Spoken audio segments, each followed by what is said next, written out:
Good afternoon once again. So allow me to share my screen. So if you have queries, if you have questions, don't hesitate to simply talk over the microphone because I might be sharing my entire screen. I might not recognize if you use the hands, ano na yun?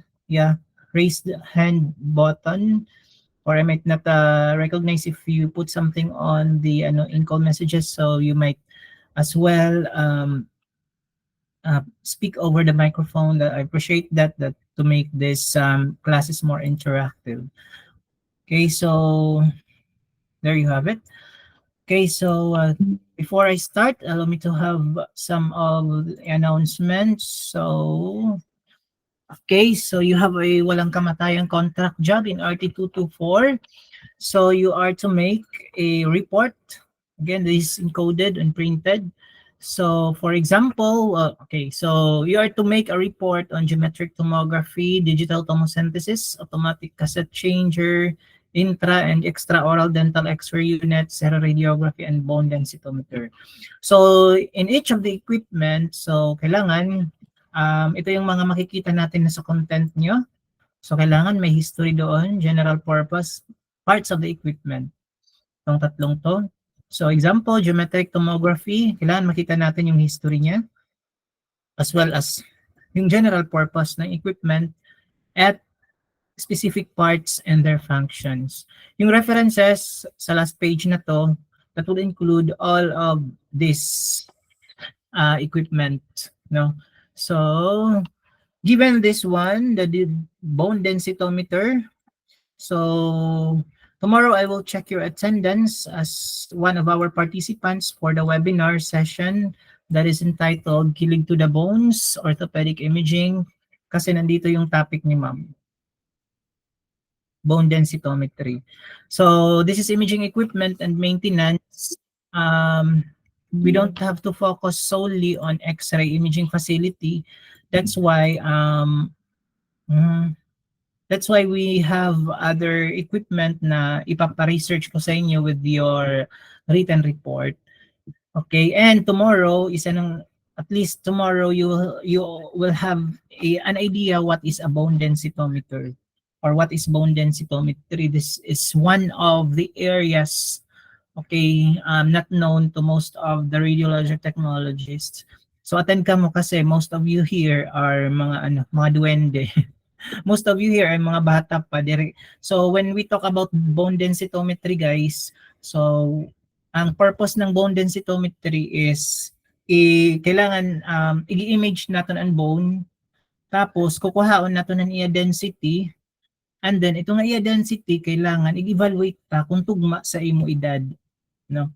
Like for example, sino ba marami kasing mga duwende sa inyo dito mga bata pa nga mga estudyante.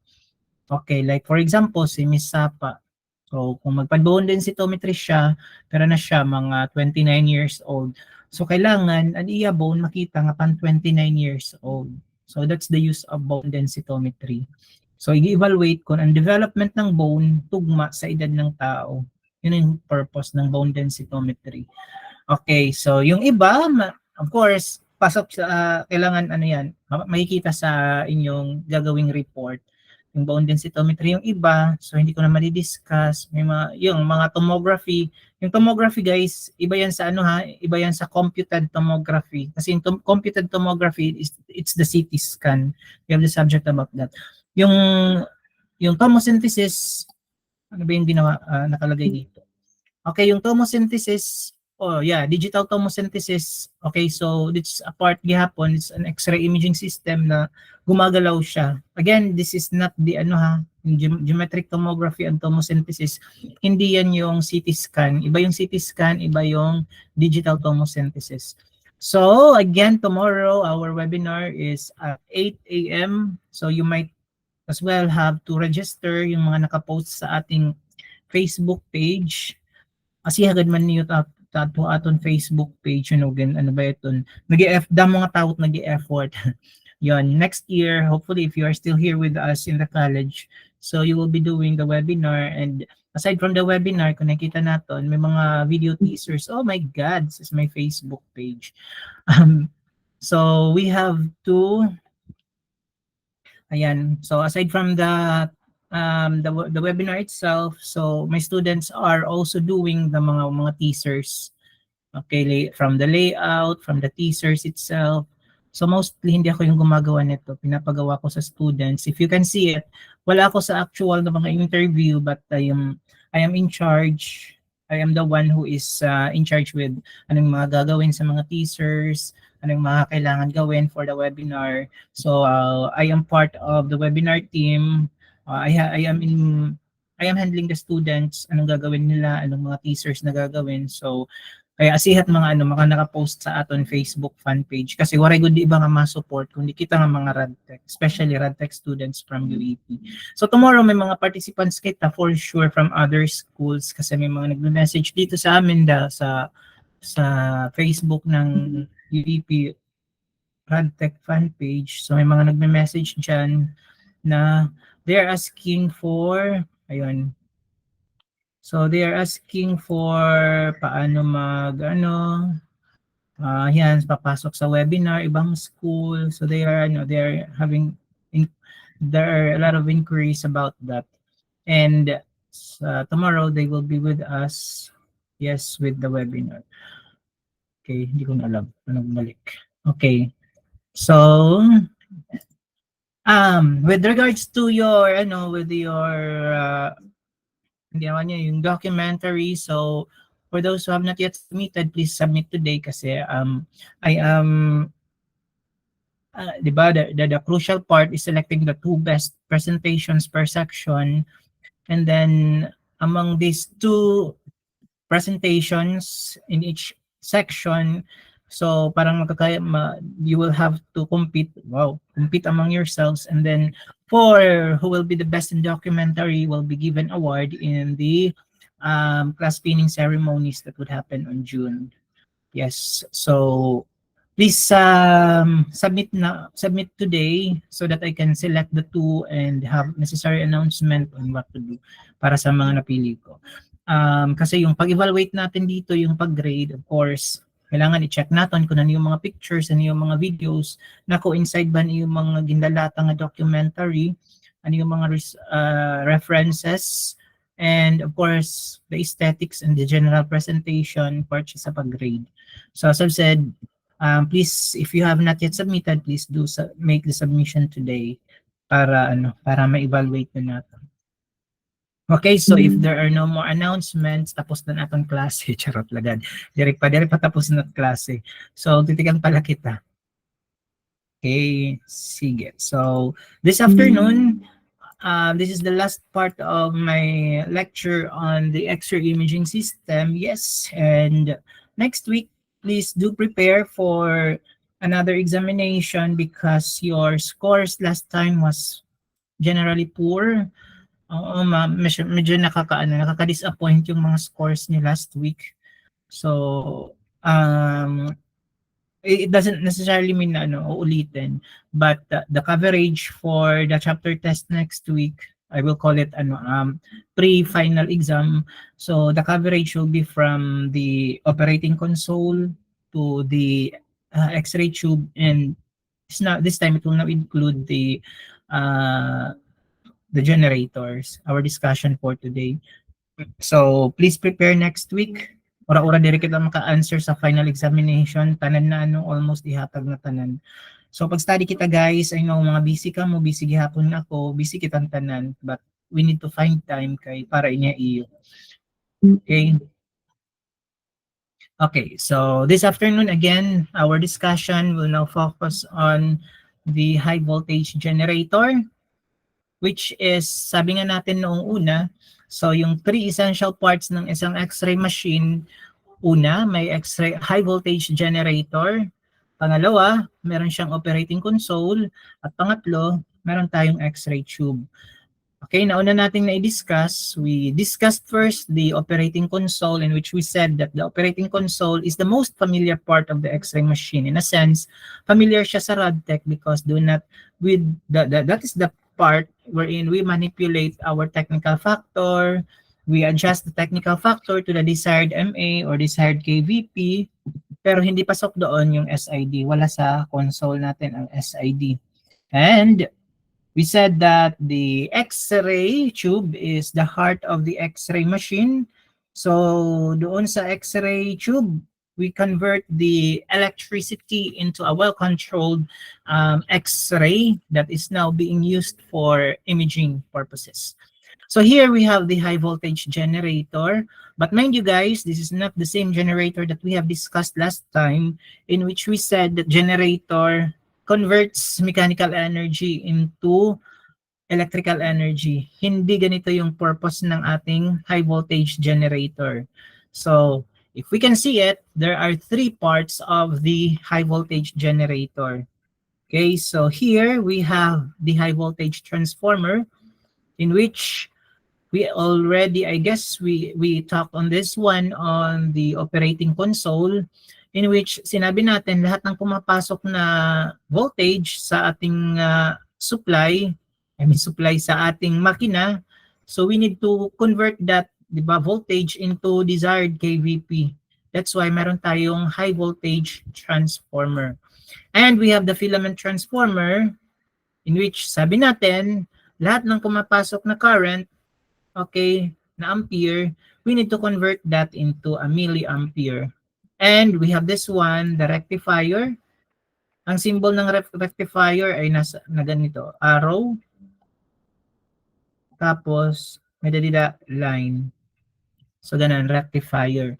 So, here, may kita natin, this is, ito siya, yung aming X-ray generator.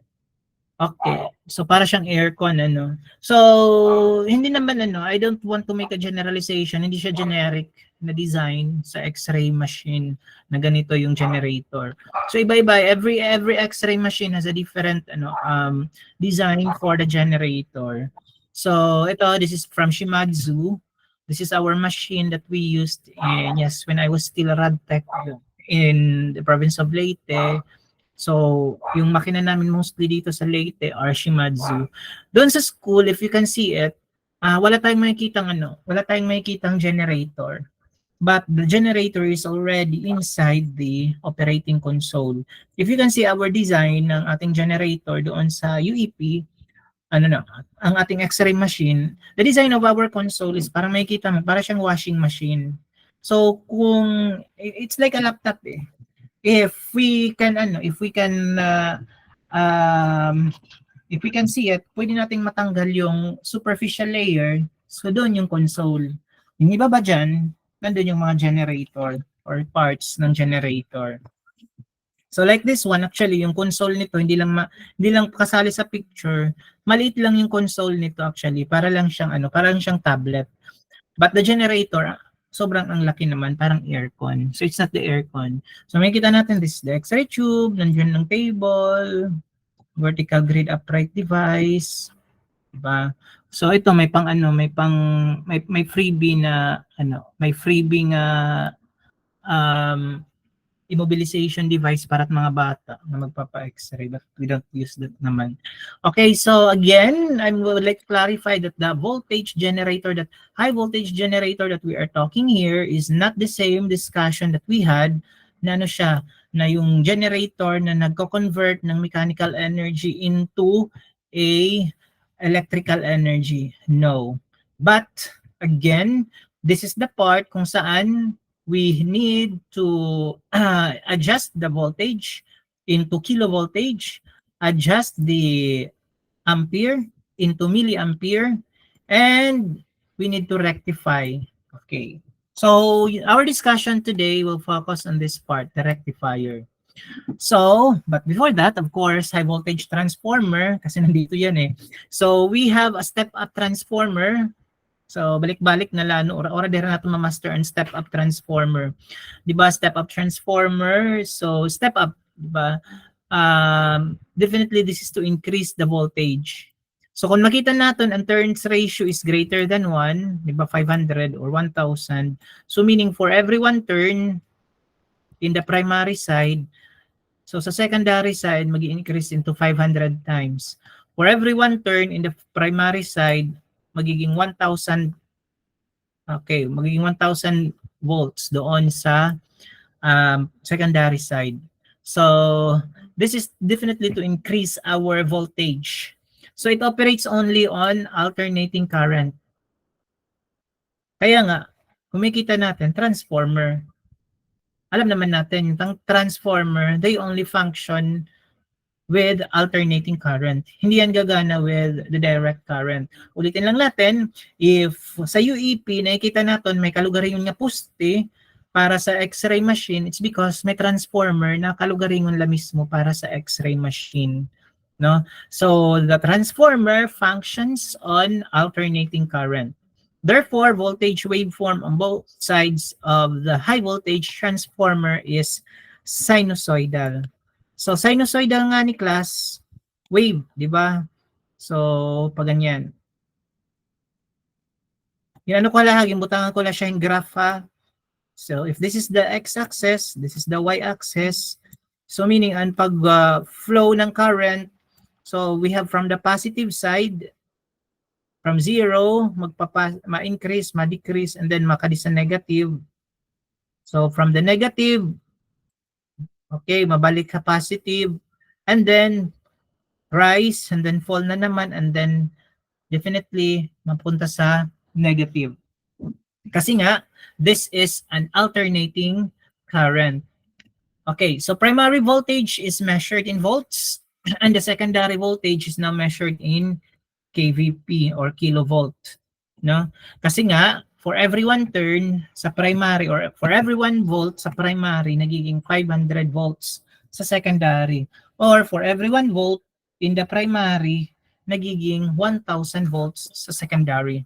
But, applying now the transformer law for current, then masasabi natin primary current is measured in amperes and the secondary current is now measured in milliampere. Take note again, iba yung maneuver ng transformer, iba yung transformer law for voltage, 'di ba, which is directly proportional. So NS, 'di ba? NS over NP equals VS over VP. So directly proportional. But here in the current, 'di ba, they are inversely proportional. So therefore, yung maneuver nito is from the primary na mataas pinapaliit, no? Dito from maliit pinapataas, 'di ba? So iba yung again, so paki-review ng transformer law for voltage and transformer law for current. Okay, so we have the voltage rectification.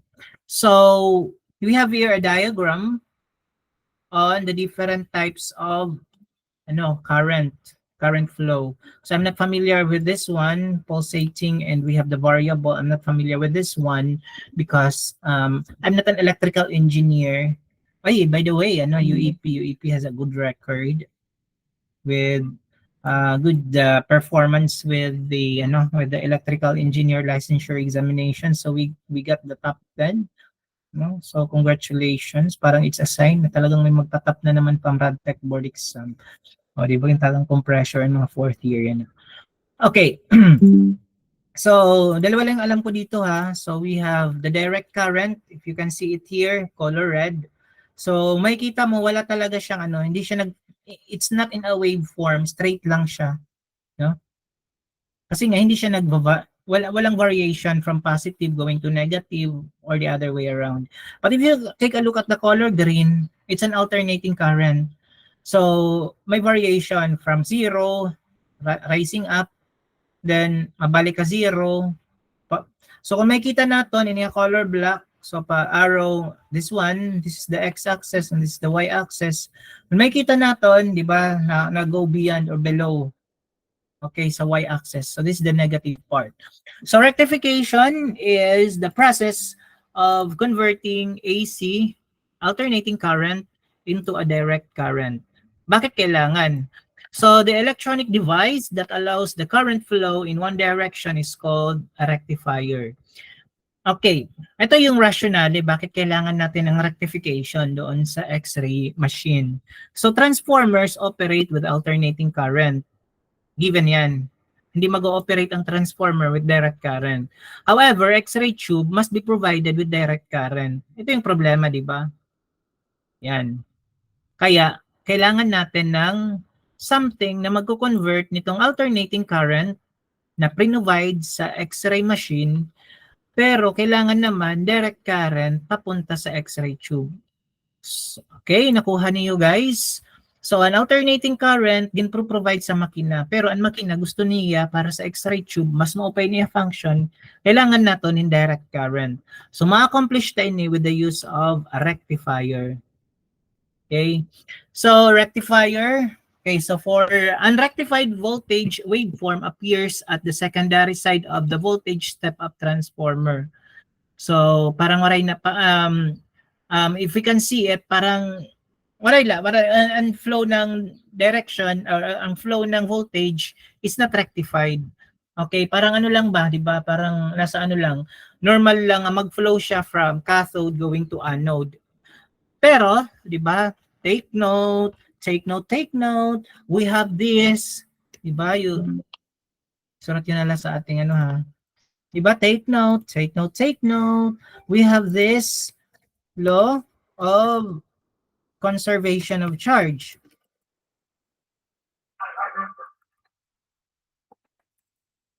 Nakanumdum pa ka mong law of conservation of charge? Di ba sabi natin sa law of conservation of charge, kailangan, di ba? So the flow of current should be from positive going to negative. Di ba? So, kailangan sa X-ray tube pala, na parang in a way, nababiolate natin kasi the movement of the electron, of course, kasi electron nga siya. So, kailangan yung current pala should move from positive going to the negative. So, again, this is the purpose of voltage rectification or rectification in general. So this voltage waveform appears at the voltage waveform supplied to the primary side of the high voltage transformer, except its amplitude is much greater. So the current that passes through the X-ray tube, however, exists only during the positive half of the cycle when the anode is positive and the cathode is negative. So during the negative half of the cycle, current flow only from anode to cathode, but this does not occur because the anode is not constructed to emit electrons. So, to overcome this deficiency, we have the diodes. So, ito yung symbol guys for the rectifier. Ito yung symbol niya, yung arrow na may line, okay? So, this is a rectifier, a diode. So, a diode is a rectifier, of course. This is an electronic device that contains two electrodes. So originally, all diode rectifiers were vacuum tubes called valve tubes, and this may have been replaced by solid-state rectifiers made of silicon. So ito yung mga valve tubes, rectifiers. But ito na yung mga ginagamit natin. So paki-ano na lang, tao lang. So I forgot to include here yung mga tinatawag nating P2N junction. Okay, how the rectifier, how the diodes function. Okay, so I forgot to place this one. Of course, kasi nga I'm the teacher, so I may as well hold you responsible for the PN junction. Pakibasa na lang this one with Busyong. Okay, so we have rectification as a process. So meron tayong iba-ibang klase ng rectification. So first, we have half-wave rectification. Second, we have this self-rectification, but this is quite similar lang naman siya. Same of the half-wave rectification. We have full-wave rectification. Okay? And out of this rectification, so we can now categorize the generator as to pwedeng magkaroon tayo ng single phase power generator, pwedeng magkaroon tayo ng three-phase power generator, and we have high frequency generator. If you can recall, last time we have this heat units, heat unit capacity ng X-ray tube. So pinagko-compute natin ang heat unit, and then para makakompute ng heat units, kailangan alam natin yung generator factor. So ito na yung mga generator. Single phase, three-phase. So sa three-phase, dalawa yan. We have three-phase 6 pulse and we have three-phase 12 pulse. Okay, so aside from these generators, may mga ginagamit before and yung iba, modification ng mga ganitong generator. So we have this capacitor discharge generator and we have this falling load generator. Okay, so ganun yung mga magiging discussion natin today. Okay. Wait, nag-ano pa lang ako. Nag-introduction. Okay, so these are the diodes. Okay. And of course, meron tayong rectification. So half-wave rectification. So the inverse voltage is removed from the supply to the X-ray tube by rectification.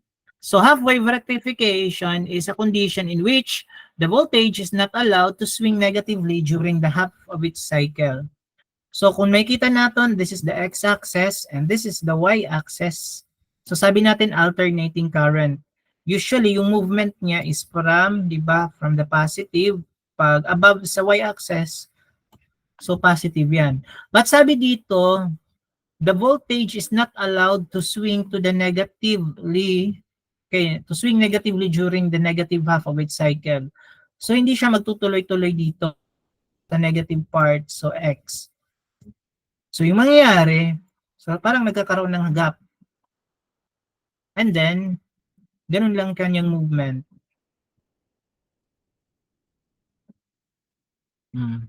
Yan. So during the positive portion of the AC waveform, the rectifier allows X-ray or electric current to pass through the X-ray tube.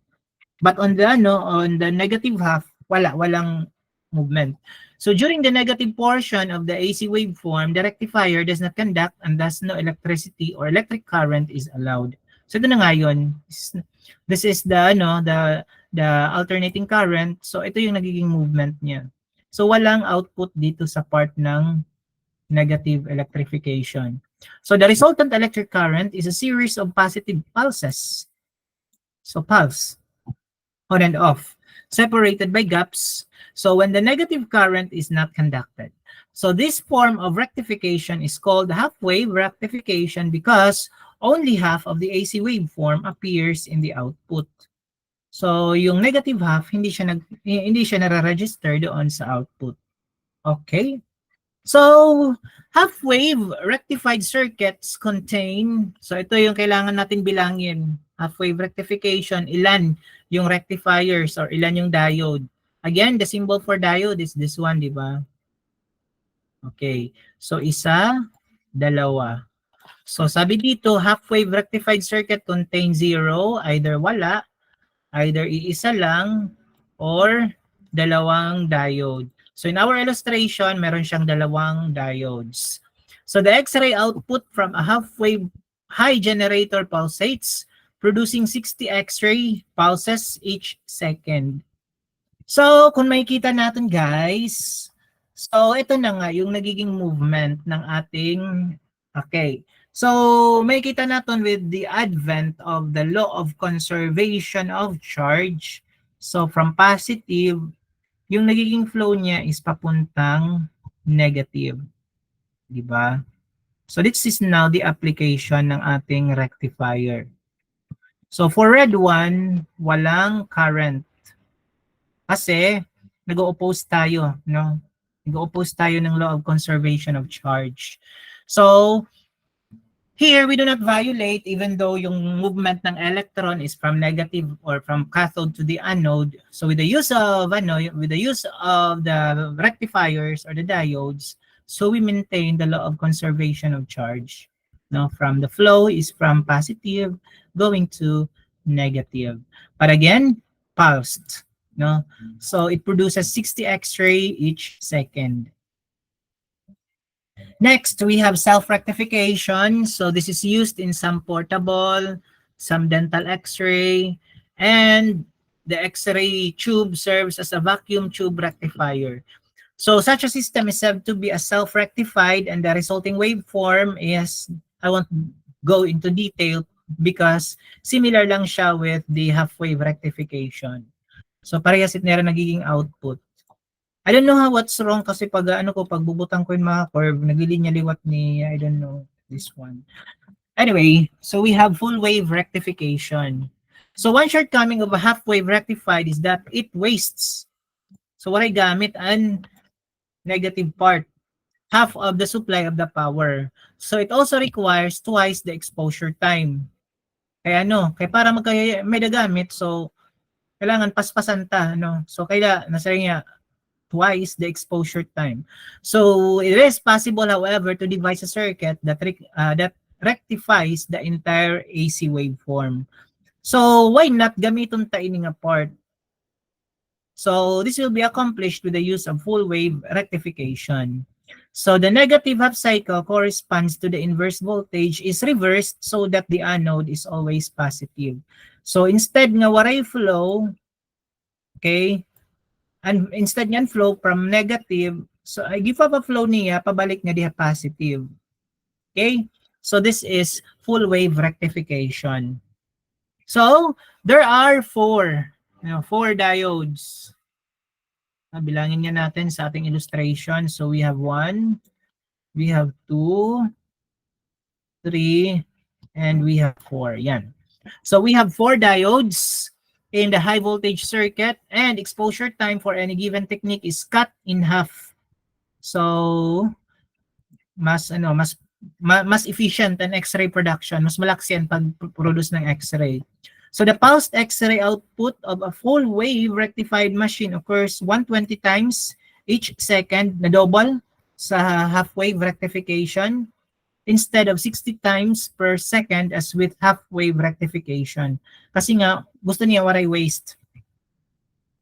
Okay, so yun ha. So we have, again, the form of rectification, half wave rectification, we have self-rectification, and we have full wave rectification.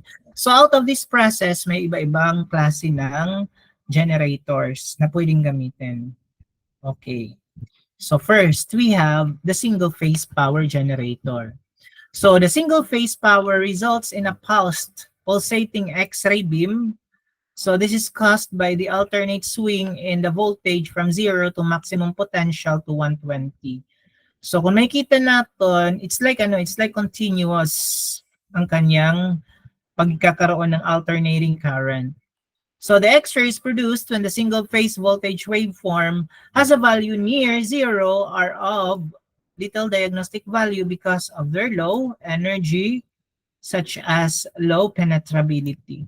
So pwede lang siya sa mga pag X-ray ngayon, nagamit siya ng single-phase generator, pwede lang ngayon siya sa mga sa mga extremities, sa mga shallow penetration. Kasi nga low penetrability. So other than that, gumagamit ng three-phase generator. So dalawa. So yung symbol ng phase, hindi mukha ha. Ito, ang symbol nito is round, tapos may line dito sa sabot niya. Ayun. So kung magsulat kita, three-phase, ayun, three-phase, 6 pulse. Three-phase, nalin niya man ini, voice set, 12 pulse. Yan. So multiple voltage waveforms are superimposed. So kita natin, so kaya three-phase, so may blue, may red, may green, diba? Multiple waveforms are superimposed on one another. So resulting in a waveform that maintains a nearly constant high voltage. So there are 6 pulses. If magamit kita again, 6 pulse, may dalawa 12 pulse. So there are 6 pulses per 1/60 compared with 2 pulses characteristic of single power. Okay, so the voltage applied across the X-ray tube is nearly constant, never dropping to 0. Therefore, mas maupay natin X-ray production. So mas maupay ang penetration. So in other way around, so kung mga general purpose X-ray tube ani mo gagamiton, so mas maupay nga three-phase ani mo generator, not single phase. Kasi sabi natin, yung mga single phase, yung mga shallow penetration, dental X-ray, portable, or mga extremities lang na mga ikakonduct na mga X-ray. But again I'm not saying na kung ano tayo value on nga generator kasi nakadepende man gud ito tayo budget. nakadepende yung specifications ng inyong company, ano. So there are limitations to the speed of starting an exposure and then tinatawag nating initiation time and exposure and ending an exposure or the extinction time. So with the use of three-phase power generator, meron lang tayong additional electronic circuits are necessary to correct this deficiency, and this adds to the general size and cost of three-phase generator. Ito lang, kailangan nating tandaan. So parang nagiging parang mas nagiging technical yung discussion natin dito para tayong mga electric engineers in a way. So we have the high frequency generator. Kung nakikita natin, paganda ng paganda yung generator output. So for high frequency generator, full wave rectified power at 60 Hz is converted to a higher frequency from 500 to 25,000 Hz and then is transferred to a high voltage.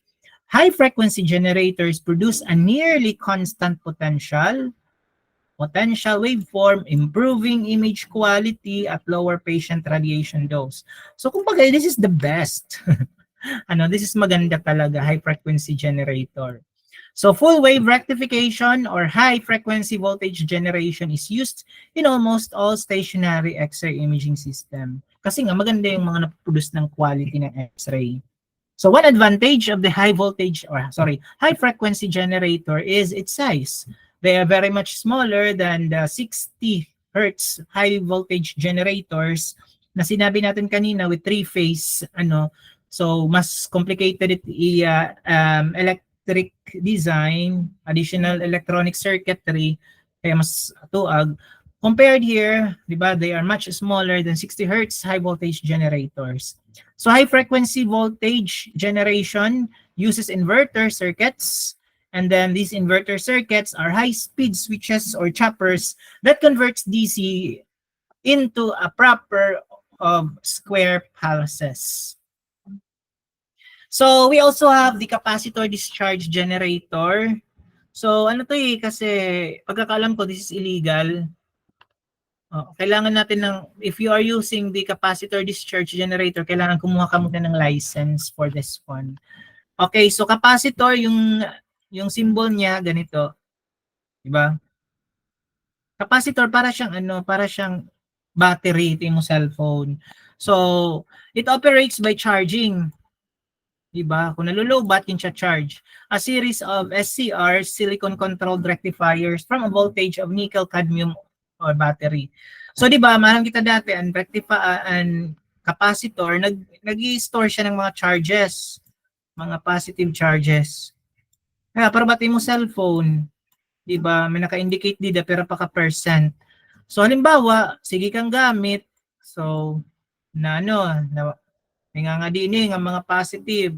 So, di na nag-indicate, tika-lowbat ka na. So, kung nagtitika-lowbat, gincha-charge. Kaya ini capacitor discharge generator. Kung baga, gincha-charge mo siya, gincha-charge. Parang siyang, nagamit na talaga yung battery.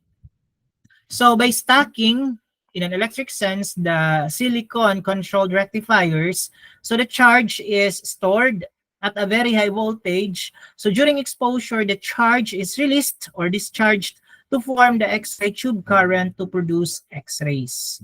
Ang problema dito ay kaya nagiging illegal kasi after a given exposure time, the capacitor bank continues to discharge. Ayun, so which means it continued X-ray emission. So padayon siya nag-i-emit in X-ray, bisan di rin na siya gagamit. So kaya nagiging illegal siya in a way. Mostly di rin na siya preferred to be used. Kaya mas maupay gumamit yung single phase generator, three phase generator, high frequency generator, or i-discuss niyan, which is the falling load generator. So such X-ray emission is stopped by a grid controlled X-ray tube, an automatic LED beam stopper, or both. So a grid controlled tube has specially designed cathode to control X-ray tube current. Okay, so we have the falling load generator. So the approach of falling load voltage generation is that initial tube loading is higher. Okay, tube loading is higher, and then it drops during exposure, kaya falling load. And then the rate of drop follows the cooling characteristic of the X-ray tube anode. So, saan pa gamitan ano? Kasi diri may stress it aton X-ray tube. So falling load voltage generation finds principal use in high capacity X-ray imaging system such as yung mga ginagamit natin sa IR, interventional radiology, in which the shorter the exposure time, the better. Okay? So again, mag-start siya na mataas ang kanyang load. Okay, and then while it is being used, nagfo-fall. Parang ikaw lang, nagfo-fall sa kanya. Okay, so we have what we call the voltage ripple. Ripple is a way, parang ano yan, parang nasasayang. Yan. While nag-ano siya, while nag-rotate, tawag nito, kadi ba waveform, sinusoidal fashion, while it moves in a waveform, ano ang mga nasasayang na voltage. So that's voltage ripple. So sabi dito, single phase power has 100% voltage ripple. So mostly while it turns, nasasayang ang voltage. Okay. So the voltage varies from 0 to its maximum value. So the three-phase power produces voltage with only 14%.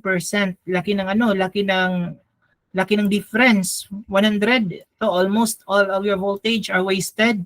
But here yung voltage na we-waste is only 14%. Three-phase, 6 pulse. So yun. So 3-phase 6 pulse, yung ripple natin is only 14%. So consequently, the voltage supplied to the X-ray tube never falls to 86%. 86% are being useful of the maximum value. 14% are wasted. Okay, so for 3-phase 12 pulse, only 4% is the ripple. So mas maupay ano? Adi 100%, adi 14%, adi 4% la. Meaning 96%. Okay, so therefore the voltage supplied to the X-ray tube does not fall below 96% of the maximum value. So adin the best kasi only 1% lat i-ripple. So the high frequency generators have approximately 1% ripple and therefore greater X-ray quantity and quality. More or less lahat ng voltage nagagamit siya for X-ray production. Kaya yan, greater X-ray quantity and quality. Yun lang naman yung concept ng voltage ripple. Okay, so the most efficient method of X-ray production also involves the waveform with the lowest voltage ripple. Makikita naman natin, alam naman natin, di ba? Sabi nga ni Annabel Rama, kita nyo naman, di ba? So nasa high frequency generator, yung lowest voltage ripple. So less voltage ripple results in greater radiation quantity and quality. Also, low voltage ripple increases radiation quality because fewer lower energy projectile electrons pass from cathode to anode to produce low energy X-rays. And consequently, the X-ray or the average X-ray energy is greater than the resulting from a high voltage ripple modes. Okay. May tanong ba tayo dyan? Nagigets nyo ba? Nagigets? Because I'm now, wow, nandito na tayo sa last part. Papunta na tayo sa exciting na part. Kung walang tanong, okay, sige. So, last 2 slides that I have here. Tama ba? Ayan, last 2 slides na nga. Power rating. So, this is the same thing naman. Sorry. Problemado talaga yung Ortego. So, this is the same thing that, power, yung pag-compute ng power, like sa Ohm's law for voltage and Ohm's law for power, same, diba? Power is, okay, so current times the voltage. Maglaline talaga, nakakainis siya. Describe. Matatapos na lang semester, naglaline talaga siya. So, power is current times the voltage. So transformers and high voltage generators usually are identified by their power rating in kilowatts. Ano yung unit? Again, kilowatt. So electric power for any device is specified in watts. So again, power is current times the voltage, or the SI unit for power is watts, the SI unit for current is ampere, and the SI unit for voltage. So kukunin lang natin yung power rating, no? So a high voltage generator for a basic radiographic unit is yung power rating is from 30 to 50 kilowatts. Ay, okay, basic radiographic unit. So generators for interventional radiology suites have power ratings up to 150 kilowatts. Okay? So high voltage generator power in terms of kilowatt is, ito yung formula niya, maximum current, MA, times 100 kVp and 100 millisecond. Okay. So anyway, if you are going to find for the power, always remember again, power is current times the voltage. So if the voltage is expressed in kV, then there's no problem kung ang unit na counterpart ng current is MA. Parehas lang siya kung nasa ampere at ito nasa volts. Yun. So that ends our lecture, or diba, natapos na ang ating second semester. So next week, we have our pre-final examination. Yay! But again, you study from the X-ray console to the X-ray tube. And then, of course, itong generator. And yung pinakamalala sa lahat, of course, kasi nga gagawa kayo ng contract job, kailangan alam niyo yung gagawin niyo kasi, of course, part siya ng ating pre-final examination, yung mga gagawin yung contract job. Okay, so may tanong ba tayo dyan? Wala? Walang question. So meaning, ang galing-galing ko talagang teacher. Diba? It's a parang nagbuhat ng sariling bangko, walang hiya. Okay, so kung walang tanong, so that ends our discussion. So finally, tapos na tayo. I hope you have learned something from this subject RT224 kasi tapos na tayo. Diba? Stop recording.